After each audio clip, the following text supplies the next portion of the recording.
Hi, everybody. My name is Andrea Stevenson, and I am a licensed clinical social worker, and I also have experience with doing some therapy, especially play therapy with children. I am a wife and a mom, and I am the creator of the organization Simply Outrageous Youth. And just some history behind that, this organization was started in 2006, and it started off being where we would go into after school programs and teach children life skills such as financial literacy, leadership skills, conflict resolution, and I wrote curricula for that.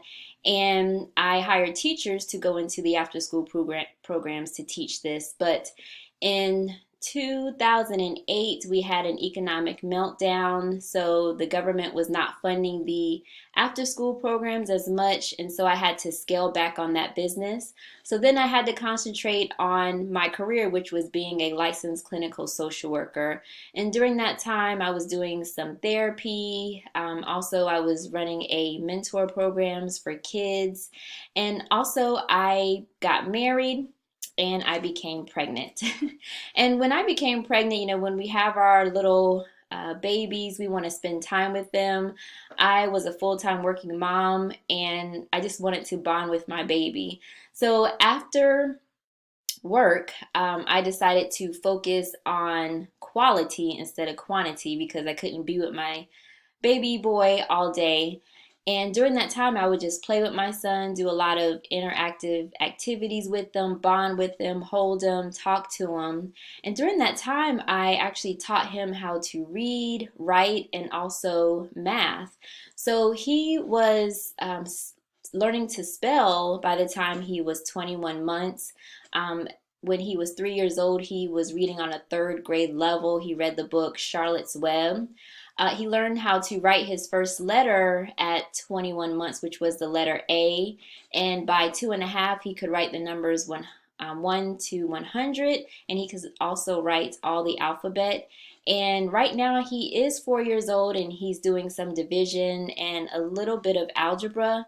And I don't say all this to brag, but I just want to tell you about the power of what I'm going to be talking about in this video, which is a fun, in-depth learning system that I use with him. And so in the meantime of doing all that, I did write 2 books. And this one here is called Teach Your Toddler to Read Through Play. And it has over 130 games, activities, tips, and resources. And so this just details how I taught my son to read through play and fun interaction. And also, second book I wrote is Fun and Easy Ways to Teach Your Toddler to Write. And this has over 135 activities, resources, and tips. And both of these are available on Amazon. So let's get back to the fun, in-depth learning. And this is the method that I use to expose my son to new concepts. And basically what it is just exposing them to something new through various ways. So I use the 5 senses, which is hearing, seeing, touching, eating, tasting, and also the 3 learning styles, which is auditory learning, which is learning by hearing, visual, learning by seeing, and also kinesthetic. They're physical and they like to move and touch what they're learning. So I use all of that when I'm teaching my sons something new. But in today's video, we're going to talk about reading and how you can apply it to reading. So, and I'm just going to show you how to show young children, even babies, how to read through a meaningful way, a way that is natural, playful, fun, and stress-free for you and your child. So how it all started was I was 3 months pregnant and I had lunch with 2 of my former co-workers. And one of my co-workers said, you really need to start reading to your baby now while you're pregnant. And she really encouraged me to watch the Ben Carson special. It was a PBS special called Brain Health. So after that, after I got off of work, I watched it on YouTube, and it was about an hour and 30 minutes long. And I was fascinated by what I found out. So he was saying that babies that are talked to, read to, cuddled, hugged, that the babies that you play with, they develop connections in their brain faster and better than babies that don't have that experience. And also, I learned that children from the ages of 3 to 0 have their brains are making connections the fastest. So I took that information and I said, okay, well, I really need to start bonding with my child and interacting with him. So I started to do things like sing, dance with him, play, read, talk. And I'm going to talk about this more in the second video that you will see. But right now, let's focus on some of the barriers or objections that I get when people find out that my son could read at such a young age or write or do math. So the first objection is that a child, they shouldn't learn to read as, babies or the ages of 1, 2, and 3. And what I say to that is that, we all can agree that kids should be playing and exploring as babies and toddlers and young children. And so I'm just going to show you how to use their normal playtime to expose them to words and language and how to provide meaning and connection to books and how to make it fun. And my motto is the more that a child plays, the more that they learn, because a lot of times they're exploring within their playtime and learning. And the best way to do this is to bring intention and also purpose to the play, especially when you're interacting with your child. And a little bit later, I'm going to provide an example of this. So the next objection that I get is that parents, when they ask me about my son reading at a young age, and I'll tell them, I was singing, playing, dancing, reading, and they say, oh, I was doing all that, and my son or my daughter isn't reading, or they may not want to seek more meaning in books, or they may not like to read. And so they automatically assume, oh, well, your son is just smart or he's a genius. And I think all children are geniuses. I think all kids come to this earth with the same brain power, but with different experiences. Kids do different things with that. So this is where intention and purpose come in with your play, when you're reading, when you're talking, and when you're interacting with your child. And so I really wanted to answer this question for parents because, some parents are confused that, they are interacting with their child and, they're not reading or seeking meaning through words. So I would often go to the library with my son weekly when he was a baby and toddler and even now, and I would observe parents reading to their child, and I saw that they would read, get through the book, and close the book. They might pick up another book, they would read, and then they were closing the book, but they weren't establishing a connection to the story.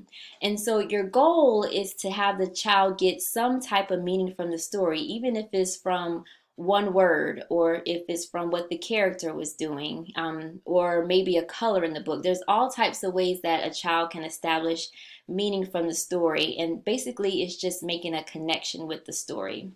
And you can even do this with babies. A child doesn't have to be a toddler or a young child to do this, and I'm going to show you how this can be done. So I'm going to get this book here. It's called Words.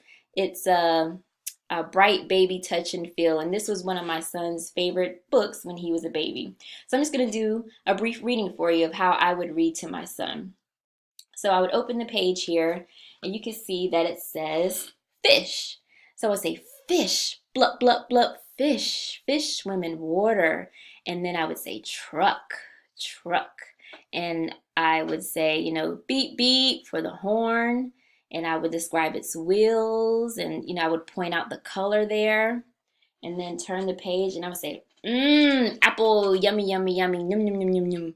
And I would say it's circular, it's green, and it's yummy, and something that you eat. And I may touch my stomach and say yummy. Or with this dog here, I may bark. I may say dog, and I would make connection. So if we were outside and we walked past a dog going to the playground, I would say, look, there's a dog, and remind my son that we saw a dog in this book. So on the next page here, you see cat. meow, meow. And I would say soft, and can you pet the cat? Have him pet the book and say that the cat is soft. And again, if I saw a cat outside, I would point that out. Or a ball. Most of us parents, we have balls in our homes. So I would say kick the ball, roll the ball, and then I might do some phonics here. I might say b, all, b, b, all. Ball starts with a B. So you see, I'm making these words come alive to my son. I'm not just reading it and trying to get through the book. I'm describing what sounds they make, the shapes. If we see them outside, I'm making connections. So that's one way that you can create meaning in words. And a lot of times, if you do this over and over again, a child would want to seek meaning from words. So, another objective that I get is that, I don't have the time or the patience, to interact with my child as much as you do. And like I said, I am a full-time working mom. I work 8+ hours every day, like everyone else. And, some parents, like I said, they say they don't have the patience. So, what I have to do as a mom, and what most of parents have to do, they have to cook, bath time, bedtime, then you have to work full time. And if your child gets up in the middle of the night, you have to deal with that. And so what I did was I focused on quality time and not quantity. So, and if you can just get maybe 15 or 20 minutes of your day with your child, that's great. And what I wanted to do is I wanted to bond with my son. So what I had to do, I had to adjust some things. So instead of cooking every day, I might cook twice or 3 times a week. But while I'm cooking one time, I may cook 2 or 3 meals so I can cook within the next 3 days. So I had to do it that way, and then I would freeze. I would put food in the freeze and then warm it up once I needed it. Also, I did watch less TV, and what that entailed was that I may not watch a show if it came on TV. I may watch it after my son went to sleep. And there was one show I really did like, but I wasn't really a big TV watcher before. So there are some things that you can adjust to get those 15 minutes or 20 minutes in your day. Um, Also, I do spend a little bit more time with my son than 20 minutes. When I was, which I am still a full-time working mom, I would do more like 60 minutes. And it doesn't have to be all in one session. I would do 20 minutes in the morning, and then after work, I may do 20 minutes. And then right before bedtime, I would interact with him for 20 minutes. So you could break it up that way. But at least 15 to 20 minutes is very good, just to interact with your child. And like I said, I'm going to show you in the next video how to bring some purpose and intention to when you're reading to them and playing and interacting with them. And also in the next video, we're going to talk more about objections that parents have to teaching their child to read, which I do understand that. And I hope that you enjoyed this video, and just know that you're going to learn how to make books and words and learning fun for your child. And with this fun learning system, it's not just with reading. It can be applied to writing. It can be applied to math or anything that you are teaching your child. So leave me some comments below. Tell me your thoughts, and I will see you in the next video. Bye.